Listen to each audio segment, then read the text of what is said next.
Welcome to the lesson today. Today we're doing phrasal verbs with keep. You can see I'm still in not such a good room, so please bear with me.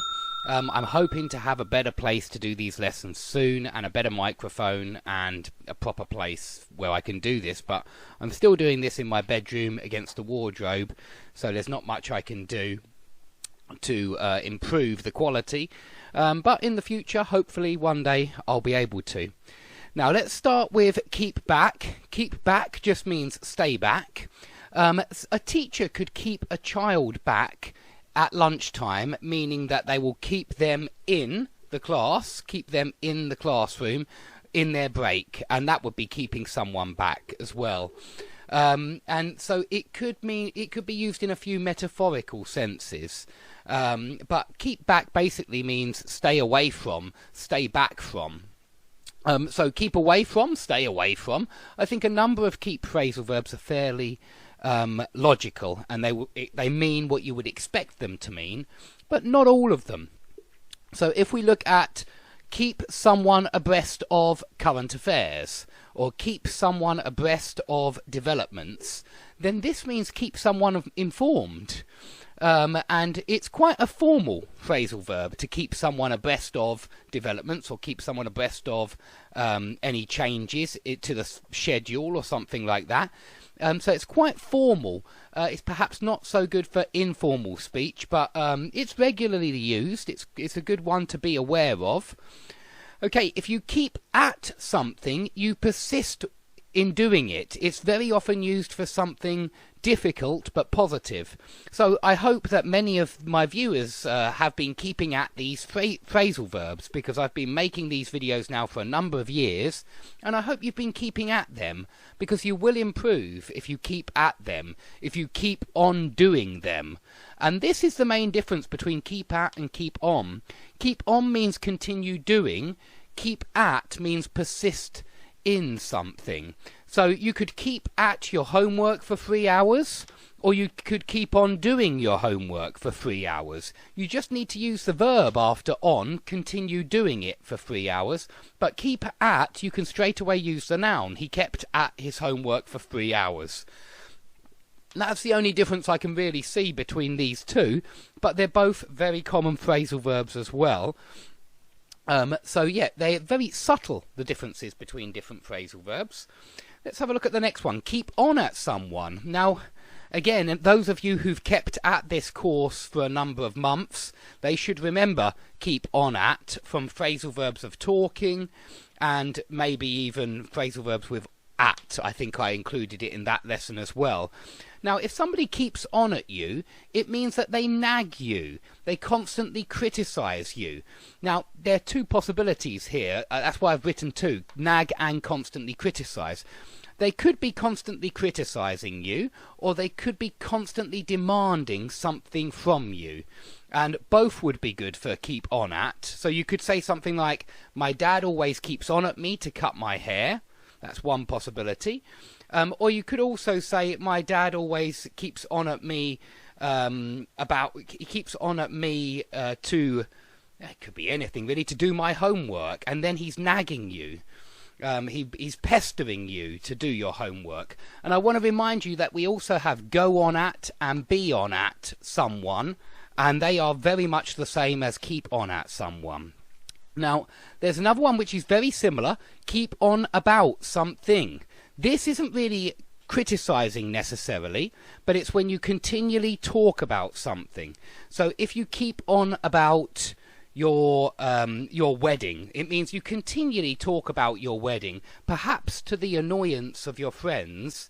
It's very similar to going on about, or maybe even droning on about, but drone on about would be negative down here. This one's very negative. Sorry, I made that very clear, but yeah, drone on about is very negative. But keep on about or go on about does sound like the person is talking a bit too much. They keep going on about it. They're continually going on about it. But you should see that there is some similarity here with the main difference being keep on at someone. My dad keeps on at me to get my hair cut. and keep on about something. So my dad keeps on about my hair, or something like that. So you've got the something after on about and the someone after on at. So they are different. Keep up with, it could have a few different meanings. It could mean to stay level with someone. So if you're running a race and you keep up with the other runners, you stay level with them. But it could also be used metaphorically in a class. If one student isn't keeping up with the rest of the class, he's not staying at the same level as the rest of the class. Perhaps he's missed a lot of classes, and so he's fallen behind. That would be another good phrasal verb here, to fall behind. And if the student has fallen behind, if he's lagging behind the other students, another good phrasal verb. If he's lagging behind or fallen behind the other students, he's not keeping up with them. Now, it doesn't only mean stay level with, we've done that one. It also could mean stay up to date. So if you keep up with all the latest technology, it means you stay up to date with all the latest technology. You can see that I have problems with keeping up with the latest technology, which is why I still have problems with microphones and things like that. But yeah, keep up with, it could also mean to stay up to date with. And for this reason, we talk about keeping up with your neighbours, in the sense of not necessarily up to date, but keeping up with the Joneses, we say. And it means trying to do your best to make sure that you have just as many cool things that they do. So it's staying level with them, perhaps on a social level. Also, it can mean stay informed, which makes it pretty much the same as keep someone abreast of. If you say, I like to keep up with the latest news or the latest developments, it means I would like to keep myself abreast of the latest news, the latest developments. And so it can also mean stay informed, keep up with whatever's going on in some other country, perhaps. You like to stay informed with what goes on there. Okay, keep up on its own without with. It can mean stay level. Yeah, so I might say, come on, keep up with the rest of the team. But yeah, I mean, same as this one, basically. But it can also mean maintain the effort. If you say you're doing really well, keep it up. Teachers very often say this. You're doing really well, keep it up. And if they do say so, if they say keep it up, it means you're doing really well, keep making the same effort. You're doing very well, don't stop, don't give up, keep it up. Okay, if you keep to yourself, this could mean that you avoid interaction with other people.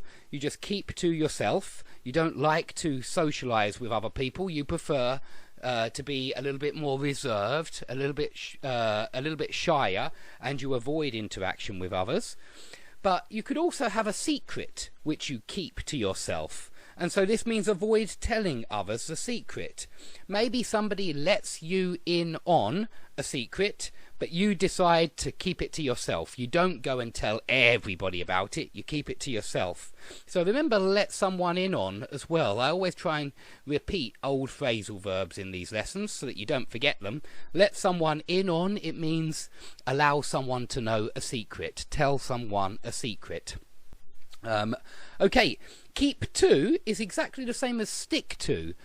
So you might have a plan, and if you keep to the plan, you remain loyal to the plan, you remain faithful to the plan, you stick to the plan. So keep to is quite common, and it just means remain, stay with something, stay loyal to something. Very often a plan or a schedule or a timetable. If you keep out, well, I'm trying to keep my little kitten out at the moment because I've got a new little kitten, and if she were in my classroom, she would be annoying me right now.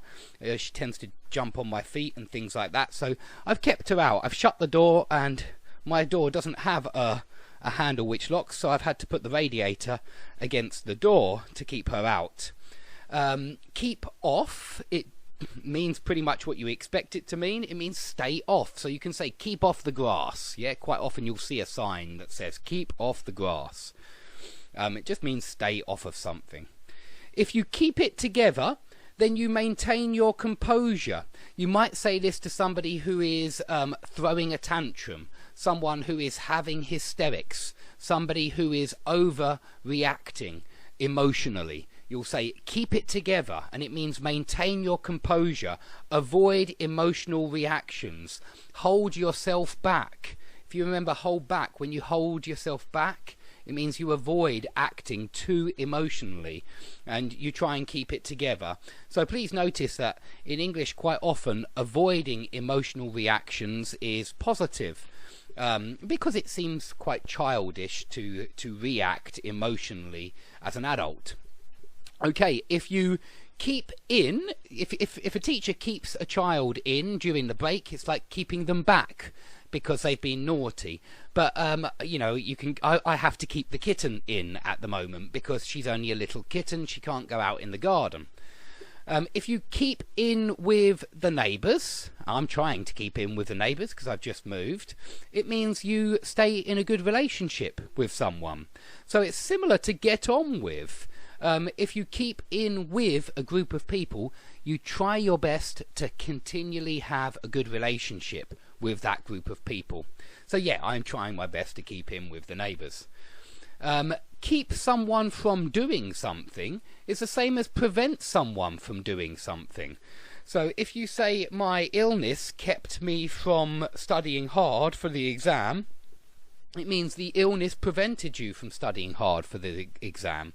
But it has a second meaning as well, which is similar. Preserve something from.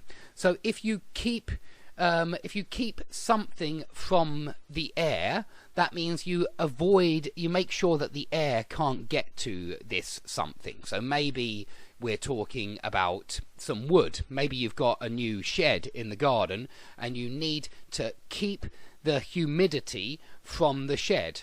And it means keep the humidity out of the wood. Keep the humidity away from the wood. Stop the water getting into the wood and stop the wood from rotting. So it can also mean preserve from. Not as common as prevent though. Prevent someone from. Okay, if you keep something down, if you keep the noise down, you be quiet. But if you keep prices down, you stop them from increasing. You try and keep them as low as possible. If you can't keep your food down, you're continually vomiting because you're so sick. It just keeps coming up again. And so you also say keep your food down for when you're able to not vomit. So hopefully you're all keeping your food down. If you keep your population down, then you repress them in some way. It sounds like you're a dictator and you're keeping the maybe you're keeping the working classes down or something like that. You're repressing them. But it can also be used in a physical sense of stay low.